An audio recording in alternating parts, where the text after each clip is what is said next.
ब्रह्मांड का एक अटल नियम है, कर्म लौट कर आता ही है। आप चाहें तो पर्वतों के पीछे छुप जाइए, आप चाहें तो महासागरों की गहराई में उतर जाइए, परंतु कर्म का चक्र आपको ढूंढ लेगा। क्योंकि यह संसार किसी राजा के कानून से नहीं चलता, यह चलता है ब्रह्मांड के न्याय से। और ब्रह्मांड का न्याय कैसा है?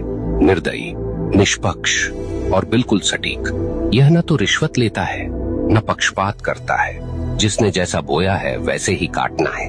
अक्सर लोग पूछते हैं, अगर कर्म इतना ही शक्तिशाली है तो क्या प्रार्थना, तपस्या या दान इसे बदल सकते हैं? सुनिए, प्रार्थना से आपका हृदय शुद्ध हो सकता है, तपस्या से आपका मन स्थिर हो सकता है, दान से आपके कर्मों में प्रकाश जुड़ सकता है, परंतु जो किया है उसका फल भुगते बिना कोई विकल्प नहीं।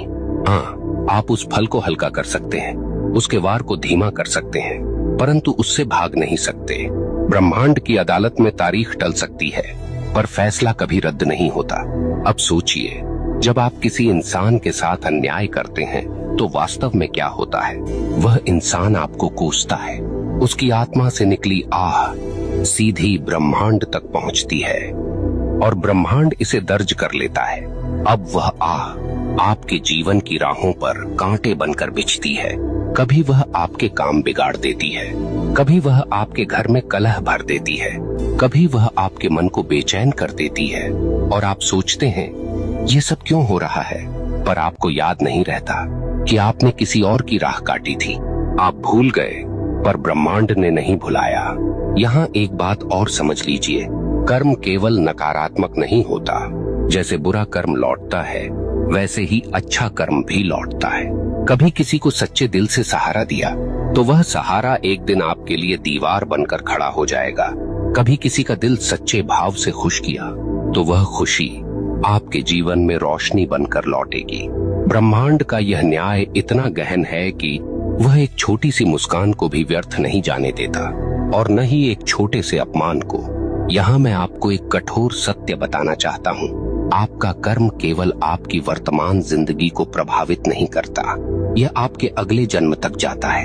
हाँ, जो कर्म आपने अधूरे छोड़े हैं, जो गलतियां आपने स्वीकार नहीं की, जो दोष आपने ढोए पर सुधारे नहीं, वे सब अगले जीवन में भी साथ चलते हैं। इसलिए कहा गया है, मनुष्य अपने कर्मों का वारिस है।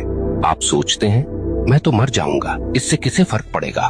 परंतु मरने से कर्म का खाता बंद नहीं होता, आपके शरीर का अंत होता है, पर आपकी आत्मा वही सब लेकर आगे बढ़ती है। ब्रह्मांड तब तक चैन नहीं लेता जब तक आपको आपके कर्मों का फल न दिला दे। अब आपसे एक प्रश्न पूछता हूँ, क्या आपने कभी देखा है कि कोई बच्चा जन्म लेते ही संघर्ष में होता है और कोई जन्म लेते ही वैभव में? क्या आपने कभी सोचा है क्यों कोई अपंग पैदा होता है और क्यों कोई जन्म से ही स्वस्थ और बलवान? क्यों कोई भूख में जन्म लेता है और क्यों कोई सोने की थाली लेकर? यह सब संयोग नहीं, यह सब कर्म का लेखा है। ब्रह्मांड किसी को बिना कारण दुख या सुख नहीं देता। अब एक और गहरी बात, कर्म केवल व्यक्तिगत नहीं, सामूहिक भी होता है। कभी आपने देखा है कि किसी पूरे समाज पर विपत्ति आती है, पूरा नगर डूब जाता है, पूरा गांव अकाल झेलता है, कभी कभी पूरे राष्ट्र पर संकट आता है। क्यों? क्योंकि उस समाज के सामूहिक कर्म का परिणाम वही होता है। अगर लोग सामूहिक रूप से अन्याय करें, सामूहिक रूप से भ्रष्टाचार करें, सामूहिक रूप से निर्दोषों को सताएं, तो उसका फल सबको भुगतना पड़ता है। यही कारण है कि इतिहास गवाह है, सभ्यताएं उठीं और सभ्यताएं मिट गईं,